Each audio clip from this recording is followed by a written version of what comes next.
வணக்கம் மக்களே, welcome to TN government jobs by உங்கள் ஆர்கே. ஸோ நமக்கு இன்றைக்கி தமிழ்நாடு டீச்சர் எலிஜிபிலிட்டி டெஸ்ட், அதாவது டெட் அப்படின்னு வந்து சொல்லுவாங்க. ஸோ அங்கேருந்து தான் நம்மளுக்கு நோட்டிஃபிகேஷன் ரிலீஸ் ஆகிருக்கு. ஸோ வாங்க அதை பற்றி கம்ப்ளீட் டீட்டெயில்ஸ் பார்க்க போகலாம். அதுக்கு முன்னாடி நம்ம சேனலை நீங்கள் இன்னும் சப்ஸ்கிரைப் பண்ணலைன்னா சப்ஸ்கிரைப் பண்ணிங்க. அப்போ தான் நம்ம போகிற வீடியோஸ் உடனுக்குடன் உங்களுக்கு ரீச் ஆகும். ஸோ இதில் ஆன்லைன் போர்ட்டல் அப்ளை பண்ணுறதுக்கான ஸ்டார்டிங் டேட் ஆல்ரெடி உங்களுக்கு ஸ்டார்ட் ஆகிடுச்சு. லாஸ்ட் டேட்டை பொறுத்தவரையும் செப்டம்பர் 8 வரையும் நீங்கள் வந்து அப்ளை பண்ணிக்கலாம் அப்படின்னு வந்து சொல்லியிருக்காங்க.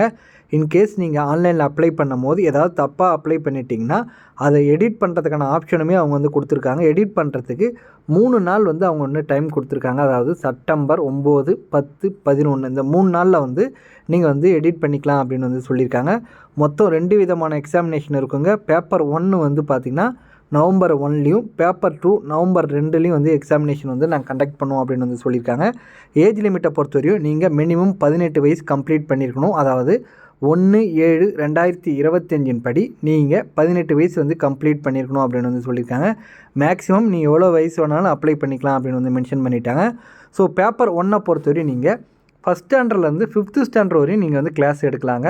ஸோ பேப்பர் 1க்கான குவாலிஃபிகேஷன் என்னன்னு நம்ம வந்து பார்த்துடலாம். ஹையர் செகண்டரியில் 50% மார்க் எடுத்துருக்கணும்னு சொல்லியிருக்காங்க.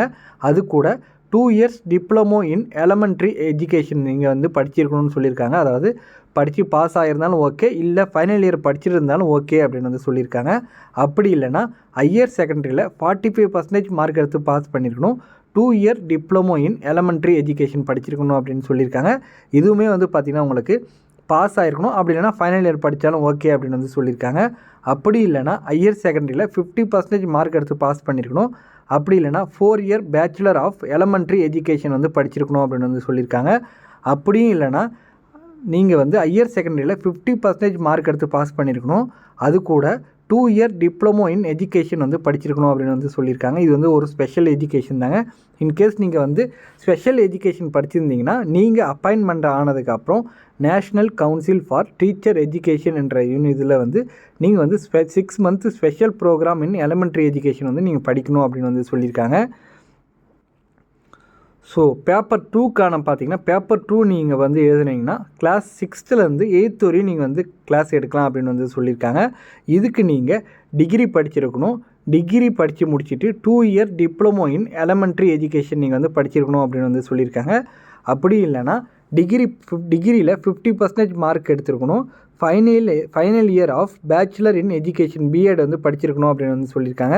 இது எல்லாமே நீங்கள் வந்து ஃபைனல் இயர் படிக்கலாம். அப்படி இல்லைனா பாஸ் ஆனாலும் ஓகே அப்படின்னு வந்து சொல்லியிருக்காங்க. ஃபைனல் இயர் நம்ம படிச்சுட்டு இருந்தாலும் நீங்கள் தாராளமாக வந்து அப்ளை பண்ணலாம். அப்படி இல்லைனா டிகிரி படிச்சிருக்கணும். டிகிரியில் 45% மார்க் எடுத்து பாஸ் பண்ணியிருக்கணும் அப்படின்னு வந்து சொல்லியிருக்காங்க. அது கூட பேச்சுலர் இன் எஜுகேஷன் படிச்சிருக்கணும் அப்படின்னு வந்து சொல்லியிருக்காங்க. அப்படி இல்லைனா 12th அதாவது ஹையர் செகண்டரியில் வந்து 50% மார்க் எடுத்துருக்கணும். கூட 4 year bachelor of elementary education படிச்சிருக்கணும் அப்படின்னு வந்து சொல்லியிருக்காங்க. அப்படி இல்லைனா ஹையர் செகண்டரி படிச்சிருக்கணும்.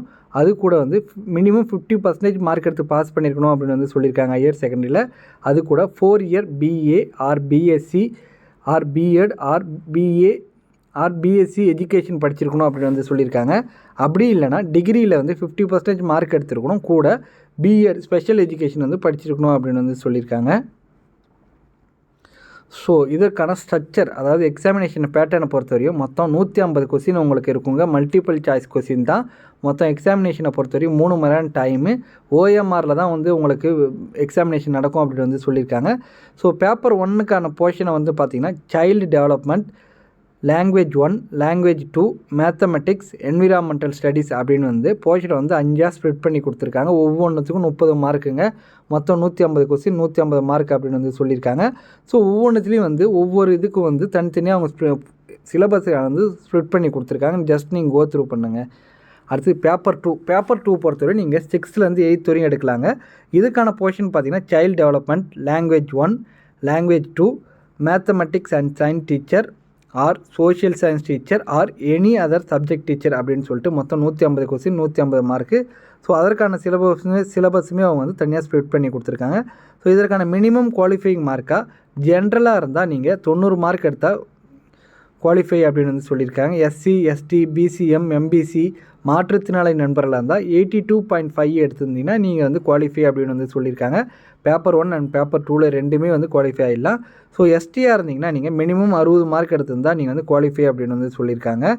ஸோ இது எப்படி சார் இதுக்கு நம்ம அப்ளை பண்ண முடியும் அப்படின்னு கேட்டிங்கன்னா ஆன்லைன் மூலிமா மட்டும்தான் அப்ளை பண்ண முடியும். டிஆர்பியோட அஃபிஷியல் வெப்சைட் www.trb.tn.gov.in இந்த வெப்சைட்டில் போய்ட்டு நீங்கள் வந்து ஆன்லைனில் அப்ளை பண்ணிக்கலாம் அப்படின்னு வந்து சொல்லியிருக்காங்க.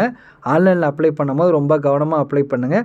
கேண்டிடேட்டோ ஃபோட்டோகிராஃபி இல்லை, சிக்னேச்சர் இல்லைன்னா நாங்கள் வந்து அந்த அப்ளிகேஷனை ரிஜெக்ட் பண்ணிவிடுவோம் அப்படின்னு வந்து சொல்லியிருக்காங்க. நீங்கள் அப்ளை பண்ணும்போது கரெக்டான email ID and mobile number வந்து கண்டிப்பாக நீங்கள் கட்டாயம் கொடுக்கணும் அப்படின்னு வந்து சொல்லியிருக்காங்க. ஸோ நீங்கள் ஆன்லைனில் அப்ளை பண்ணும்போது என்னென்ன டாக்குமெண்ட்லாம் நீங்கள் அப்லோட் பண்ணணும் அப்படின்னு பார்த்தீங்கன்னா உங்களோட 10th mark sheet, 12th mark sheet, diploma in teacher education or diploma in elementary education படிச்சிருந்தீங்கன்னா அதோட details, diploma in teacher education அதோட டீட்டெயில்ஸ் நீங்கள் படிச்சிருந்தீங்கன்னா, BEd 4 year or it's equivalent படிச்சிருந்தீங்கன்னா ஆர் பிஇ படிச்சிங்கன்னா அதற்கான details, consolidated mark sheet, degree certificate or provisional certificate, 4 year integrated course. So இதெல்லாம் நிறைய டீட்டெயில்ஸ் கொடுத்துருக்காங்க. ஸோ அவங்க என்ன டீட்டெயில்ஸ் கேட்டிருக்காங்களோ நீங்கள் என்ன டீட்டெயில்ஸ் வந்து படிச்சிருக்கீங்களோ அந்த டீட்டெயில்ஸ்லாம் நீங்கள் வந்து ஆன்லைனில் அப்ளை பண்ணவும் மறக்காமல் தவறாமல் அப்ளை பண்ணிங்க. இதற்கான எக்ஸாமினேஷன் ஃபீஸாக 600 ரூபா சார்ஜ் பண்ணுறாங்க. நீங்கள் எஸ்சி, எஸ்டி மாற்றுத்திறனாளி நண்பர்களாக இருந்தால் 300 ரூபா எக்ஸாமினேஷன் ஃபீஸ் பே பண்ணால் போதும் அப்படின்னு சொல்லியிருக்காங்க. ஜென்ரலுக்குலாம் 600 ரூபா எக்ஸாமினேஷன் ஃபீஸாக வந்து கலெக்ட் பண்ணுறாங்க. ஸோ ரிட்டன் எக்ஸாமினேஷனை பொறுத்த வரையும் ரிட்டன் எக்ஸாமினேஷனுக்கான டேட்டு, டைமு, சென்டர் எல்லாமே வந்து உங்கள் ஆல் டிக்கெட்டில் நாங்கள் வந்து மென்ஷன் பண்ணிவிடுவோம் அப்படின்னு வந்து சொல்லியிருக்காங்க. எக்ஸாமினேஷன் சென்டரை பொறுத்தவரையும் எல்லா டிஸ்ட்ரிக்ட்லேயுமே எக்ஸாமினேஷன் சென்டர் இருக்கும் அப்படின்னு வந்து சொல்லியிருக்காங்க. ஸோ அவ்வளோதான் ஃப்ரெண்ட்ஸ், ஆல்மோஸ்ட் எல்லா டீட்டெயில்ஸுமே கவர் பண்ணிட்டேன்னு நினைக்கிறேன். உங்களுக்கு ஏதாவது சந்தேகம் இருந்தால் கண்டிப்பாக கமெண்ட் பண்ணுங்கள். இந்த வீடியோ பிடிச்சிருந்துச்சுன்னா லைக் பண்ணுங்கள், ஷேர் பண்ணுங்கள் மற்றும் உங்கள் நண்பர்களுக்குமே தெரிவிங்க. Thank you so much for your support friends.